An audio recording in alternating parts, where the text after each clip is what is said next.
राधे कृष्ण राधे कृष्ण। दुर्गा जी के 16 नामों की व्याख्या। दुर्गा जी की उत्पत्ति तथा उनके पूजन की परंपरा का संक्षिप्त वर्णन। नारद जी बोले, ब्राह्मण, मैंने अत्यंत अद्भुत संपूर्ण उपाख्यानों को सुना।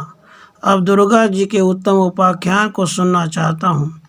वेद की कोथुमी शाखा में जो दुर्गा, नारायणी, ईशाना, विष्णु, माया, शिवा, सती, नित्या, सत्या, भगवती, सर्वाणी, सर्वमंगला, अंबिका, वैष्णवी, गौरी, पार्वती, सनातनी, ये 16 नाम बताए गए हैं। वे सबके लिए कल्याणदायक हैं। वेद वेताओं में श्रेष्ठ नारायण जी, इन 16 नामों का जो उत्तम अर्थ है वह सबको अभीष्ट है। उसमें सर्वसम्मत वेदोक्त अर्थ को आप बताइए।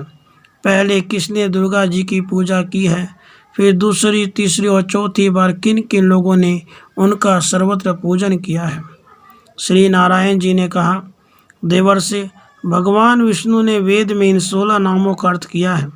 तुम उसे जानते हो तो भी मुझसे पुनः पूछते हो। अच्छा, मैं आगमों के अनुसार उन नामों का अर्थ कहता हूँ। दुर्गा शब्द का पदच्छेद यूँ है, दुर्ग जमा आ। दुर्ग शब्द दैत्य, महाविघ्न, भव बंधन, कर्म, शोक, दुख, नरक, यमदंड, जन्म, महान भय तथा अत्यंत रोग के अर्थ में आता है तथा आ शब्द हंता का वाचक है। जो देवी इन दैत्य और महाविघ्न आदि का हनन करती है उसे दुर्गा कहा गया है। यह दुर्गा यश, तेज, रूप और गुणों में नारायण के समान है तथा नारायण की ही शक्ति है, इसलिए नारायणी कही गई है। ईशाना का पदच्छेद इस प्रकार है, ईशान प्लस आ। ईशान शब्द संपूर्ण सिद्धियों के अर्थ में प्रयुक्त होता है और आ शब्द दाता का वाचक है। जो संपूर्ण सिद्धियों को देने वाली है वह देवी ईशाना कही गई है। पूर्व काल में सृष्टि के समय परमात्मा विष्णु ने माया की सृष्टि की थी और अपनी उस माया द्वारा संपूर्ण विश्व को मोहित किया। वह माया देवी विष्णु की शक्ति है, इसलिए विष्णु माया कही गई है। शिवा शब्द का पदच्छेद यूँ है, शिव प्लस आ। शिव शब्द शिव एवं कल्याण अर्थ में प्रयुक्त होता है तथा आ शब्द प्रिय और दाता अर्थ में। वह देवी कल्याण स्वरूपा है, शिवदायिनी है और शिव प्रिया, इसलिए शिवा कही गई है। देवी दुर्गा सद्बुद्धि के अधिष्ठात्री देवी है, प्रत्येक युग में विद्यमान है तथा पतिव्रता एवं सुशीला, इसलिए उन्हें सती कहते हैं। जैसे भगवान नित्य हैं उसी तरह भगवती भी नित्य है। प्राकृत प्रलय के समय वे अपनी माया से परमात्मा श्री कृष्ण में तिरोहित होती है। ब्रह्मा से लेकर तृण अथवा कीट पर्यंत संपूर्ण जगत कृत्रिम होने का मिथ्या ही है, परंतु दुर्गा सत्य स्वरूपा है। जैसे सत्य भगवान सत्य है उसी तरह प्रकृति देवी भी सत्य है।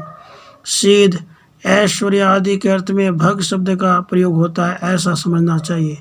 वह संपूर्ण सिद्ध, ऐश्वर्य आदि रूप भग प्रत्येक युग में जिनके भीतर विद्यमान है वे देवी दुर्गा भगवती कही गई हैं। जो विश्व के संपूर्ण चराचर प्राणियों को जन्म, मृत्यु, जरा आदि की तथा मोक्ष की भी प्राप्ति कराती हैं, वे देवी अपने इसी गुण के कारण सर्वाणी कही गई हैं। मंगल शब्द मोक्ष का वाचक है और आ शब्द दाता का। जो संपूर्ण मोक्ष देती है वही देवी सर्वमंगला है। मंगल शब्द हर्ष, संपत्ति और कल्याण के अर्थ में प्रयुक्त होता है। जो उन सबको देती है वही देवी सर्वमंगला नाम से विख्यात है। अम्बा शब्द माता का वाचक है तथा वंदन और पूजन अर्थ में भी अम्ब शब्द का प्रयोग होता है। वे देवी सबके द्वारा पूजित और वंदित है तथा तीनों लोकों की माता, इसलिए अंबिका कहलाती है। देवी श्री विष्णु की भक्ता, विष्णु रूपा तथा विष्णु की शक्ति हैं। सातवीं सृष्टि काल में विष्णु के द्वारा उनकी सृष्टि हुई है, इसलिए उनकी वैष्णवी संज्ञा है। गौर शब्द पीले रंग, निर्लिप्त एवं निर्मल, परब्रह्म परमात्मा के अर्थ में प्रयुक्त होता है। उन गौर शब्द वाचक परमात्मा की वे शक्ति, इसलिए वे गौरी कही गई हैं।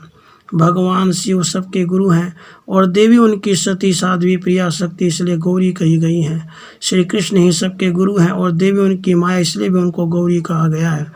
पर्व शब्द तिथि भेद, पूर्णिमा, पर्व भेद, कल्प भेद तथा अन्य अन्य भेद अर्थ में प्रयुक्त होता है तथा ती शब्द ख्याति के अर्थ में आता है। उन पर्व आदि में विख्यात होने से उन देवी को पार्वती कहा गया है।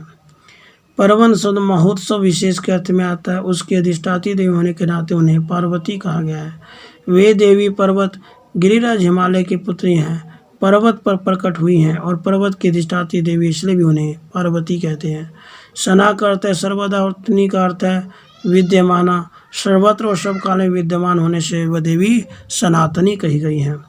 महामुनि आगमे के अनुसार 16 नामों का अर्थ बताया गया। अब देवी का वेदोक्त उपाख्यान सुनो। पहले परमात्मा श्री कृष्ण ने देश सृष्टि के आदिकाल में गोलोकवर्ती वृंदावन के रास मंडल में देवी की पूजा की थी। दूसरी बार मधु और कैटभ से भय प्राप्त होने पर ब्रह्मा जी ने उनकी पूजा की। तीसरी बार त्रिपुरारी महादेव ने त्रिपुर से प्रेरित होकर देवी का पूजन किया था। चौथी बार पहले दुर्वासा के शाप से राज्य लक्ष्मी से भ्रष्ट हुए देवराज इंद्र ने भक्ति भाव के साथ देवी भगवती सती की समाराधना की थी। तब से मुनिंद्रों, सिंहेंद्रों, देवताओं तथा श्रेष्ठ महर्षियों द्वारा संपूर्ण विश्व में सब ओर से और सदा देवी की पूजा होने लगी। मुने पूर्व काल में संपूर्ण देवताओं के तेजापुंज से देवी प्रकट हुई थी। उस समय सब देवताओं ने अस्त्र शस्त्र और आभूषण दिए थे। उन्हीं दुर्गा देवी ने दुर्गा आदि देवताओं का वध किया था और देवताओं को अभिष्ट वर के साथ स्वराज्य दिया था। दूसरे कल्प में महाराजा सूरत ने, जो मेधस ऋषि के शिष्य थे, सरिता के तट पर मिट्टी की मूर्ति में देवी की पूजा की थी। उन्होंने वेदोक्त 16 उपचार अर्पित करके विधिपूर्वक पूजन और ध्यान के पश्चात कवच धारण किया, परिहार नामक स्तुति करके अभिष्ट वर पाया। इसी तरह उसी सरिता के तट पर उसी मृण्मयी मूर्ति में एक वैश्य ने भी देवी की पूजा करके मोक्ष प्राप्त किया। राजा और वैश्य ने नेत्रों से आंसू बहाते हुए दोनों हाथ जोड़कर देवी की स्तुति की और उनकी इस मृण्मयी प्रतिमा का नदी के निर्मल गंभीर जल में विसर्जन कर दिया। वैसी मृण्मयी प्रतिमा को जलमग्न हुए देख राजा और वैश्य दोनों रो पड़े और वहां से अन्यत्र चले गए। वैश्य ने देह त्याग करके जन्मांतर में पुष्कर तीर्थ में दुष्कर तपस्या की और दुर्गा देवी के वरदान से वे गोलोक धाम में चले गए। राजा अपने निष्कंटक राज्य को लौट गए और वहाँ सबके आदरणीय होकर बलपूर्वक शासन करने लगे। उन्होंने 60,000 वर्षों तक राज्य भोग किया। उसके बाद अपनी पत्नी और राज्य का भार पुत्र को सौंपकर वे काल योग से पुष्कर में तप करके दूसरे जन्म में सावर्णी मनु हुए। वत्स मुनिश्रेष्ठ, इस प्रकार मैंने आगमों के अनुसार दुर्गा उपाख्यान का संक्षेप से वर्णन किया। अब तुम और क्या सुनना चाहते हो?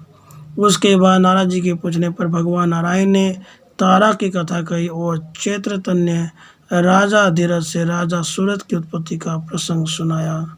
राधे कृष्ण।